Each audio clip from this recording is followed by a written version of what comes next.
moving on to our next session now, which is a fireside chat. And in this session, we'll be discussing Japan and creating a crypto-friendly society.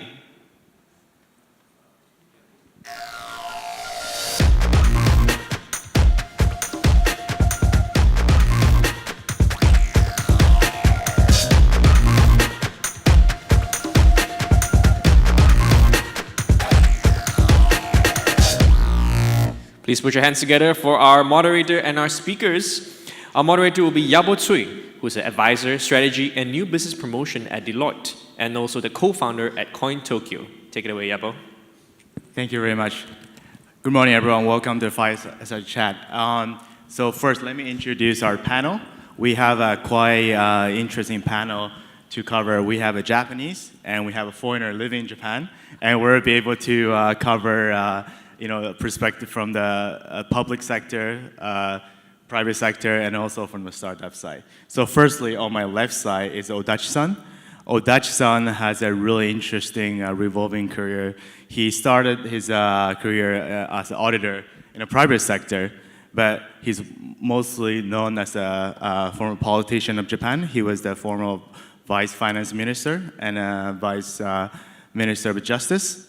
And now he is involving with the startup venture in Japan.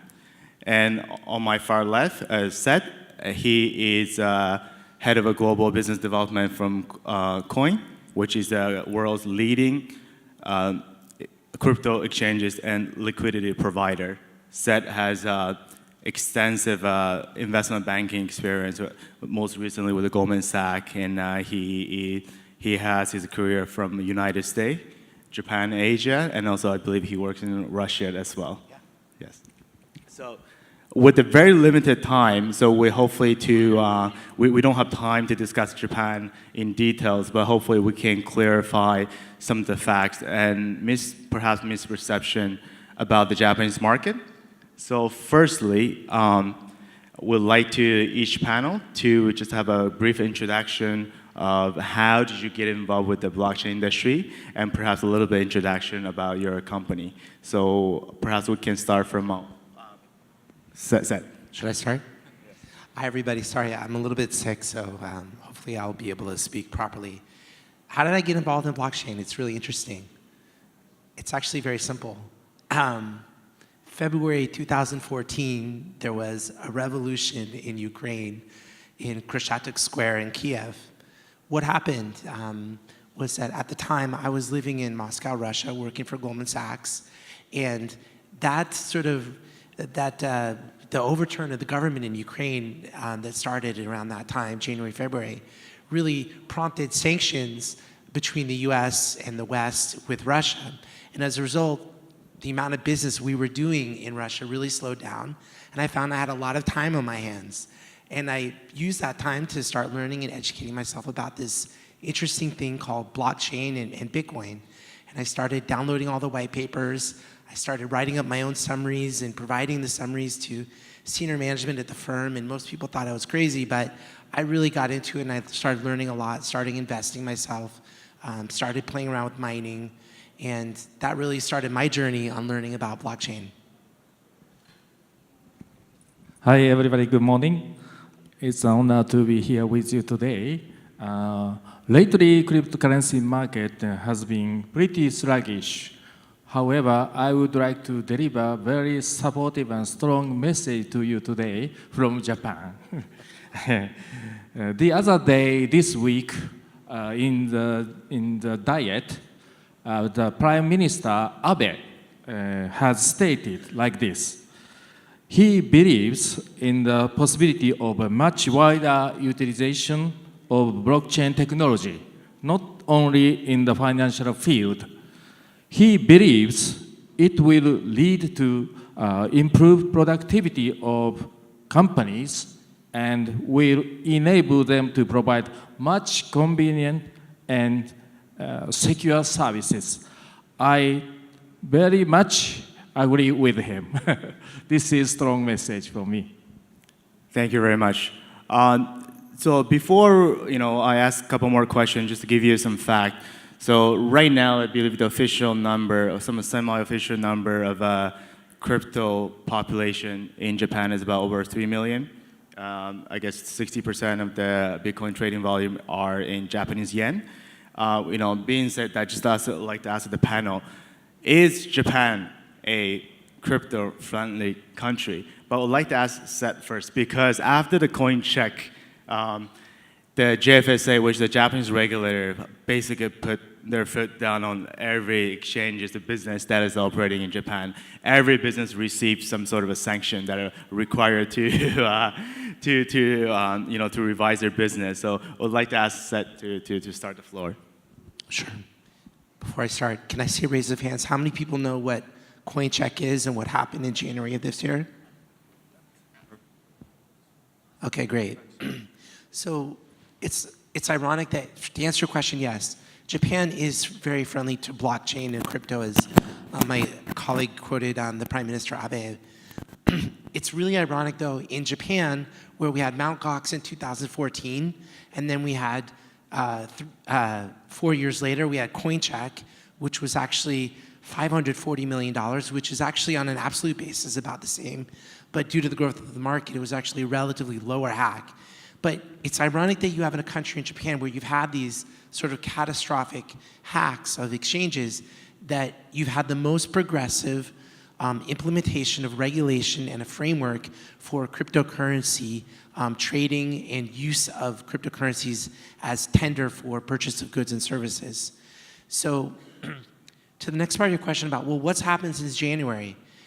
Indeed, that sort of progressive approach that's been sort of a hallmark for Japan has really sort of taken a downward, has really slowed down, I would say. And the reason is quite simple. So the JFSA, which is our regulatory authority, it's the Japan Financial Services Authority, this was they saw this, some of their operators and their licensees were not necessarily operating with a full set of investor protections, with full transparency, and they decided post the CoinCheck hack to really do an inspection across all of the licensed exchanges, of which there are 16. We were actually licensee number 2, and there's about 6 or 7 actual operators in Japan. And they did inspections in June of this year, and they came back with some pretty harsh findings, where they put most of the exchange, or actually all of the exchanges, under business improvement orders. And ourselves and the other exchanges in Japan are now working very hard to improve our business models and to reach the standard that the regulator has asked for us. But in some sense, I view this as a positive. The way you start getting better is first recognizing that there's a problem, right? And so the JFSA has said, guys, this is a problem. You guys need to improve on your onboarding process, on your protection of client funds, and the way you're doing reporting of incidents, client complaints, et cetera. The list goes on and on. And so what I'm happy to say is that we're very close to working on all those issues, and we expect in the very near future that we're going to be able to move forward without this business improvement order, and the industry will continue to progress as we head into 2019. Thank you. And now moving to Odachi-san. So is Japan a crypto-friendly nation? And also, why did you decide to leave the political world and join? Okay. Sorry, I forgot my self-introduction. I have 2 reasons to be here. First, I'm very close to the government because of my political background, especially Financial Services Agency and METI. Do you know METI? You don't know, maybe. Ministry of Economic and Trade and Industry. This is Japanese ministry to promote blockchain business industry. And so also I have many friends in the diet. Currently they are working in the diet. So I can understand their thinking way and idea and what's going on next step. This is one reason. Another reason is I founded a startup company called Oyraa, Oyraa. It's a on-demand remote interpretation platform, Tokyo-based, but it's worldwide platform. We had very difficult issues, which is we couldn't pay interpretation fees to some interpreters because how to say payment system didn't cover all countries. So we wanted to find out another solution, including cryptocurrency. So finally, we found out the crypt in this way, in our business. Yes. Thank you. The next question would be, what are the problems in the Japanese market right now that are preventing Japan to become a crypto-friendly country or a friendlier country at the moment? If you do mind. So I think I want to separate two parts here, right? So there's the crypto trading that you see on the websites and sorry, the Bitcoin prices, and then there's the actual development of blockchain. And they're really two different things. I mean, in Japan today, you have a massive amount of investment being done by corporations with their internal research and development teams to work out problems around supply chain, tracking, and that investment in the blockchain space is actually going at pace and maybe increasing, every year on a month-to-month basis. In terms of like crypto, in terms of mainstream adoption as usage in day-to-day lives, I start from a slightly different part of it, which is I think about the entrepreneurs in Japan. And today what you don't have in Japan is you don't have a framework for blockchain startups to conduct an ICO or raise capital in a way where they can leverage this new funding mechanism. And so I think the government in Japan and the regulators, they understand that actually, if you want to unleash innovation, entrepreneurs, just like in blockchain or any other industry, they need access to capital. And today what you have is you have a lot of entrepreneurs in Japan moving overseas to Hong Kong, here in Singapore, Thailand I've seen, because there's no framework for them to launch capital raising activities in Japan. And so I think the next thing that needs to happen is a framework for capital raising or token sales or whatever you want to call it in Japan. And when that happens, you'll start to be able to accelerate the pace of innovation, and then that would then lead to more adoption. Thank you. At the beginning of the introduction, I mentioned that hopefully we can clarify some of the misunderstanding about the Japanese market. I believe Japan is one of the first countries to introduce regulation with regard to cryptocurrency. But we saw a lot of major news outlet introduces mentioned that Japan finally recognized cryptocurrency as a currency, but that is not true. So I would like to that's something to clarify. Yes. Actually, 2017, the Payment Services Act revision defined the cryptocurrency is a kind of payment method, but it's not fiat currency. So this is maybe big misunderstanding among the world. Yes, we saw a lot of even major news outlet actually sending out the wrong messages. Yeah. So let me explain a little bit more about this act. Actually, after 2017, cryptocurrency recognition has started and further developed. In this, as a result, from major listed companies like NEC to startup companies, they started appearing one after another. However, unfortunately, due to the crypto exchange hacking in the beginning of this year, may I say the name? Coincheck. The hacked amount was 580 million US dollar. So the market has lost its dynamism, and the companies that were considering to enter the cryptocurrency and the blockchain industry started struggling. This is the situation now. Also, the Japanese blockchain community, compared to the worldwide trends, it's tight-knit and domestic community.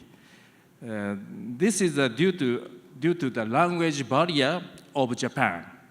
Unfortunately, this problem exists not only for the blockchain field, but other fields as well. That's why we, Oyraa, also with my partner Oyraa, founded Oyraa Interpretation Services. Yes. I mean, I hope you don't blame me for asking this question if you decide to go back to politics one day. But to answer my question, what is the problem within the Japanese government that is preventing the further growth of the market at the moment? So I think, yeah, so maybe each of you can take a shot. Yes. A couple things. The initial wave of exchanges, such as Coincheck, a lot of them came from, excuse me, the margin trading world in Japan. I don't know how many people here know what margin trading is, but it's sort of a phenomenon in an industry that's very specific to Japan, that there really is no margin trading for retail in the US. There's very little in Europe, but in Japan it was a big business. And it was those sorts of people that started the first wave of exchanges in Japan. And from a government regulator standpoint, the margin FX business is not looked upon with great admiration, I would say. So what we're now seeing, and I'm really proud to say that I think Liquid is starting to take a leadership position here, is the development of custody solutions. Custody solutions will allow more institutions, other financial institutions, family offices, pension plans, et cetera, to participate in the digital asset market and be able to store and maintain those assets. Right now, there is no framework. If we're talking about stocks or bonds, there's all sorts of custodial solutions. But for those institutions to participate in a digital economy, we don't have those frameworks in place. So the development of a custodial type solution for institutions will be key for the next improvement and development in Japan, just like in the rest of the world. Thank you. And what is also, yes. What is wrong with the... I think there are two major reasons. One is the kind of gap between the governmental bodies. One is financial services agencies. They are trying to regulate cryptocurrency. However, METI, kind of pushing blockchain industry, they want to promote the blockchain industries. They are fighting kind of each other to make balance. Yeah, this is one reason. So another reason is we don't have big blockchain and consortium in Japan right now. Very scattered and very small companies. So maybe we have to unify. I think I think there's some more updated information.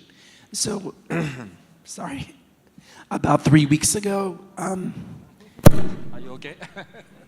I need some tea. We started in Japan an SRO, similar to like FINRA in the United States, and the JFSA created an SRO called the JVCEA. Try to say that quickly 5 times, whether or not you're sick. It's very difficult. And the SRO is really charged for developing a regulatory framework and self-governing policies that will help to move the industry forward. And it's a model that's worked in other regions and in other asset classes. Like I mentioned, in the US you have FINRA, which is a great model. And that announcement was made about 3 to 4 weeks ago, and the JVCA is already meeting, thank you, and expecting to start to bring their recommendations to the JFSA. And the idea is, again, as we head into 2019, that will be a much more well-oiled machine where the SRO will create policies, pass along the JFSA, and I think we're going to start to see a much faster movement in the industry. Thank you. So just since this is a topic about Japan in Singapore, I would just like to ask, what are the opportunity out there for the audience out there in Japan, within Japan? You good? What does the opportunity look? You have enthusiasm in blockchain at every level, from retail users to corporations. There's family offices at every part of the ecosystem. There's a tremendous interest in the technology. This might be a quite good to know is what are the to do and not to do in Japan at the moment. We do see a lot of, because of the large crypto population in Japan, and we do see a lot of, blockchain-related project coming from all over the world, trying to raise money. But the fact is, most of them are illegal. And they're not in trouble right now just because the regulators are too busy to really to put the foot down. But but there's always a risk of coming back to you if you're not following the rules. So sorry, the time is running. So maybe. I mean, I just want to point on that. That's absolutely the case, right? The JFSA, they are very busy. But if you are soliciting investment funds in Japan, your name is going to be on a list somewhere and you'll be in trouble. So I suggest you do not do that. But there's still lots of opportunity to display your technology, to create communities. And actually, we host a lot of these blockchain meetup events at our office, and we'll continue to do so. So you can't solicit funding, but you can solicit participation. Thank you. Thank you, Seth. Thank you, Yabo. Thank you, Odachi-san.